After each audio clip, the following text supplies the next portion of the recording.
Hello friends, welcome to Acme commerce academy. आज हम लोग कर रहे हैं लेसन 4 दैट इज सप्लाई। उसमें का question variation in supply. Friends, this is Deepti Joshi welcoming to you for on the behalf of Acme commerce academy. आज का क्वेश्चन वापस इंपॉर्टेंट है क्योंकि ऑलरेडी बोर्ड एग्जाम में variation in demand and changes in demand 8 marks के लिए आ चुका है। So in that way, variation in supply also can be asked. 8 marks के लिए हो सकता है या वापस आपका होगा वो 4 मार्क्स के लिए फॉर क्वेश्चन नंबर 3 और एल्स आपके अगले डिसएग्री में भी आ सकता है। So what is the meaning of variation in supply?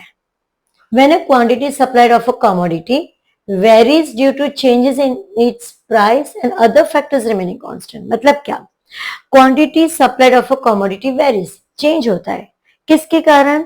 Due to changes in price. आपकी अगर प्राइस चेंज हो गई तो आप सप्लाई चेंज करोगे। अजम्पशन क्या रहेगा? Other factors remaining constant. Meaning क्या? आपके जो अदर फैक्टर्स है, अदर फैक्टर्स मतलब गवर्नमेंट के tax, then technology, change in price of input, that all जो भी है वो सारे factors will remain constant, then it is known as variation in supply. है ना, आपका सप्लाई वेरिएशन मतलब क्या? चेंज कब होता है?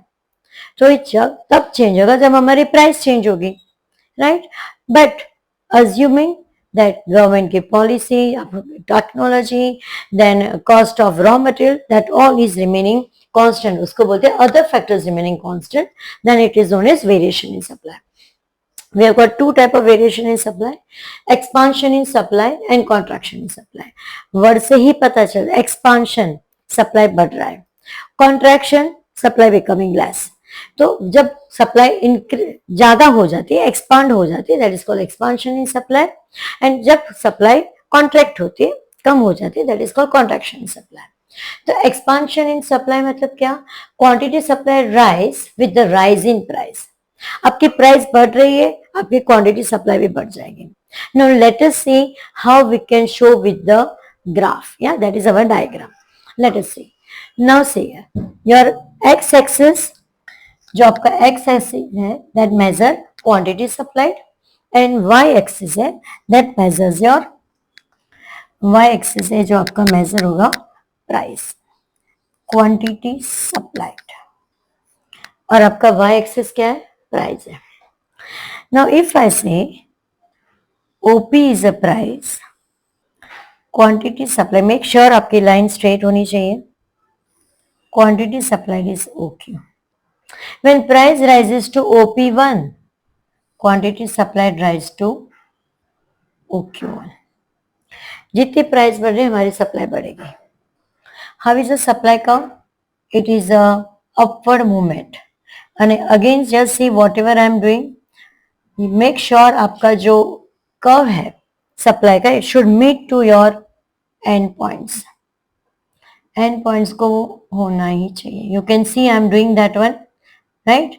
व्हाई आई एम डूइंग, तो तुम्हें समझाने के लिए कि हमारा जो एंड पॉइंट्स है it should meet to each other, right? Now your SS is your upward movement supply curve from A to B. So what is your expansion in supply? Quantity supplied rise with the rising price. आपकी price OP से OP1 हो गई। Say for example, अगर आपकी price of the commodity is 50 rupees, seller कितना cell करेगा? OQ quantity. अगर price हो गई 50 रुपीज से 75 रुपीज, सेलर को क्या चाहिए? ज्यादा प्रॉफिट चाहिए, तो obviously he will supply more at a higher price. So जैसे ही प्राइस हाई हो गई, राइज हो गई, he will supply how much? OQ1 quantity. You can see I have written here OQ1, meaning आपकी quantity has increased with the rise in price.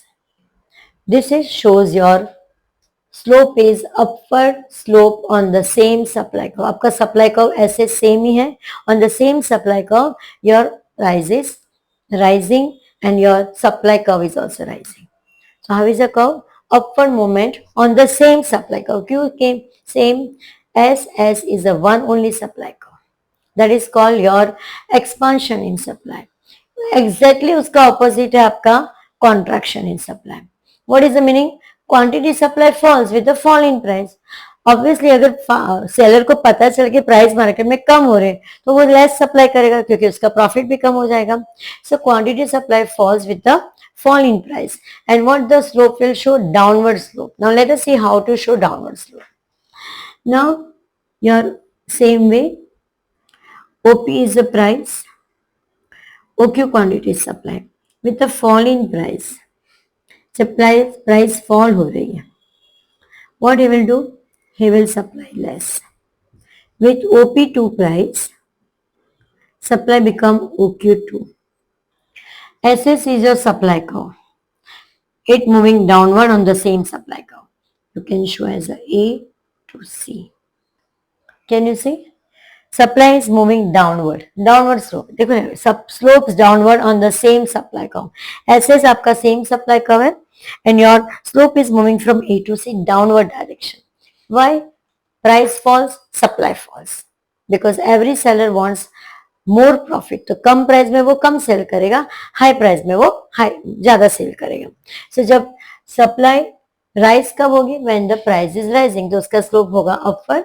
Price falls, supply falls and your curve will become downward. Right? Now explanation आपको ऐसे ही लिखना है. You are going to write first of all variation in supply, expansion in supply के बारे में ये लिखोगे. Then you will explain this diagram. कैसे लिखोगे? On x-axis we measure quantity supplied, on a y-axis it is a price. When price is OP, quantity supplied is OQ. When the price rises from OP to OP1, quantity supplied rises from OQ to OQ1. And your curve is what? Your supply curve moves upward on the same supply curve. यहाँ पर भी वैसे लिखोगे explanation. The x-axis measure quantity supplied, y-axis measure price. When OP is a price, OQ quantity supplied. When the price falls, कम हो रही price, OP से OP2 देखो कम price हो रही है, quantity supplied become less, OQ2. And how is the curve? Curve moves downward on the same supply curve. Right? Friends, you have to write it down explanation like same way. Now the next topic we are going to start is your variation in supply के बाद होगा हमारा changes in supply. Friends, next one हमें क्या करना है? देखना है changes in supply. Now what is changes in supply? When other factors changes and the price remaining constant. आपकी price same रहेगी constant, but आपके other factors change हुए. Now what are the other factors? Other factors मतलब क्या? आपके जो tax है government का, it will remain variable. फिर होगा आपका technology also will change, or else price of raw material will get change. Like या जो urgency है seller को, है ना, seller has some urgency, in that case also your supply will get changes. So changes in supply मतलब आपका supply change हो रहा है. कब? जब प्राइस कांस्टेंट है फिर भी सप्लायर अपनी सप्लाई चेंज कर रहा है, and that is known as a changes in supply. Price is remaining constant, same price पे supplier is either increasing supply कर रहा है या डिक्रीज सप्लाई कर रहा है. तो what are the factors by which supply get increase and what are the factors by which supply get decrease? So we have got two type of increasing supply, decreasing supply. Increasing supply मतलब क्या है कि quantity supply rises due to favourable changes in other factors. Favourable मतलब it is in favour of seller, seller के favour में जा रहे all the factors. जैसे taxation policy of the government में गवर्नमेंट ने टैक्स कम कर दिए, जीएसटी कम कर दिया, ऑब्वियसली आपका सेलर हमारा क्या करेगा? He is going to increase the supply. Next upgradation of technology. Upgradation हो गया, टेक्नोलॉजी उसके पास लेटेस्ट है जिसके कारण प्रोडक्शन बढ़ गया, he is supplying more at the same price. और is price of raw material has become less, उसका भी फायदा हो गया. तो again what he will do? He will supply more. In that case, the supply will rises and the price remain constant. Now let us see the diagram for this. Right? वैसे ही करना है हमारा. X axis quantity supplied, Y axis हमारा price रहेगा. OP is the price. At same this price quantity supplied is OQ. At the same price हमारी constant है. कैसे दिखाओगे? जस्ट एक्सटेंड द प्राइस की लाइन हमें क्या करना है, एक्सटेंड करना है. At same price supply becomes OQ1. आपका सप्लाई कैसा है, दिस इज योर सप्लाई, ऐसे जैसे सप्लाई, ओरिजिनल सप्लाई कर्व. और आपका जो न्यू सप्लाई कर्व है इट विल बिकम राइजिंग में, right. This I am showing that, तो आपको समझ में आ जाएगा कि हमारा न्यू सप्लाई कर्व है S1 S1. So this is your new supply curve. Where it is shifting, right hand side, हमारा राइट है, right hand side of the original supply curve. हमारा ओरिजिनल सप्लाई कर्व SS है and the new supply curve is S1 S1. कहां पर है वो, right hand side. देखो supply curve shifts to the right side, right side किसके, original supply curve, and this is called your increasing supply. After writing this आपको ये diagram draw करना है and then you will write the explanation. Same way OX is your x-axis measure the quantity supplied, y-axis measure the price, OP is the price, OQ quantity supplied. At the same price of OP, quantity supplied rises from OQ to OQ1. So quantity supplied increases from OQ to OQ1. Why? Because of the favorable factors. For whom? For the seller. आपकी technology upgradation हो गई, price of raw material has gone down, GST कम हो गया, supply increases from OQ to OQ1, और आपका new supply curve क्या होगा, it moves to the right side of the original supply curve. Okay, this is called your increasing supply. उसका immediately exactly reverse क्या है आपका, decreasing supply. Let us see now what is decreasing supply.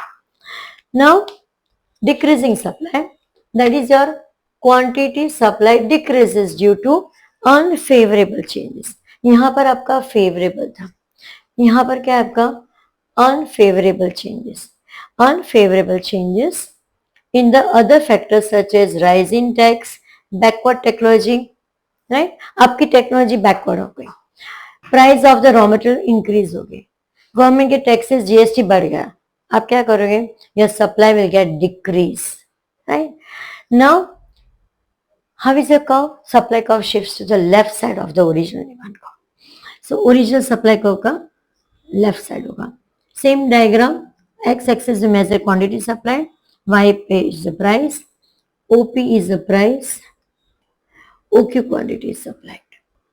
At the same price, SS is the supply curve. At the same price, quantity supplied decreases. Right? We can show with the this way diagram, जहां से पता चल जाएगा. S1 S2 S2 S2. How is the curve? Curve is shifting to left side of the original supply curve. See here, आपका जो supply है, right?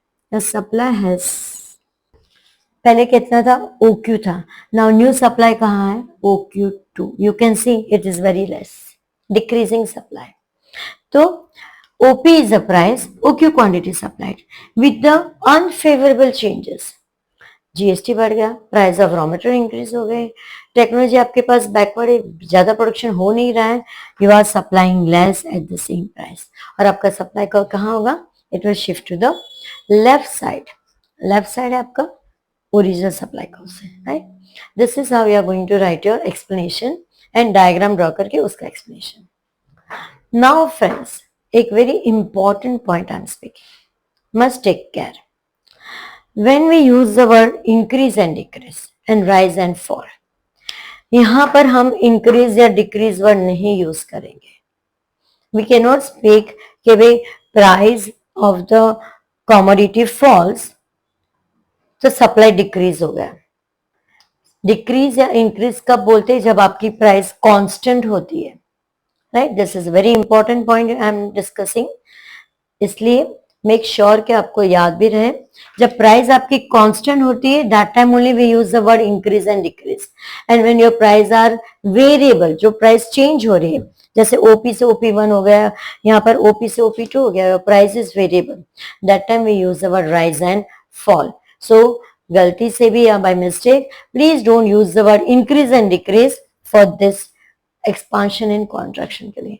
अगर हमने ऐसा लिख दिया कि in expansion in supply, when the price rises supply increases, अरे सप्लाई इंक्रीज कब होगी? जब प्राइस राइज होगा। वो तो होता ही नहीं। इंक्रीज सप्लाई कब होती है? जब प्राइस आपका कांस्टेंट होता है। सो ये वाली बात मेक इट श्योर कि अच्छे से याद रखोगे कि सप्लाई इंक्रीज और डिक्रीज होगी जब price is constant, and supply rise और फॉल होता है when your price is variable. Right friends, make sure कि आपको ये आंसर अच्छे से समझ में आ गया रहेगा। हमें क्या करना है, variation in supply and changes in supply, ये दोनों topic they can ask simultaneously, साथ में भी पूछ सकते हैं या अलग अलग भी पूछ सकते हैं या डिस्टिंग्विश भी आ सकता है। राइट, बोर्ड एग्जाम में इसकी डिस्टिंग्विश आते हैं। एक्सप्लेन एक्सपांशन इन सप्लाई और इंक्रीजिंग सप्लाई का डिफरेंस आ सकता है। कॉन्ट्रैक्शन इन सप्लाई और डिक्रीजिंग सप्लाई का भी डिफरेंस आ सकता है।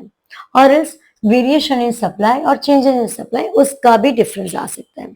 करना कुछ नहीं है, आपको इसका डेफिनेशन लिखोगे, एक्सपांशन ऑफ सप्लाई की डिफाइन करो, डायग्राम ड्रॉ कर दो, हो गए आपके पॉइंट्स।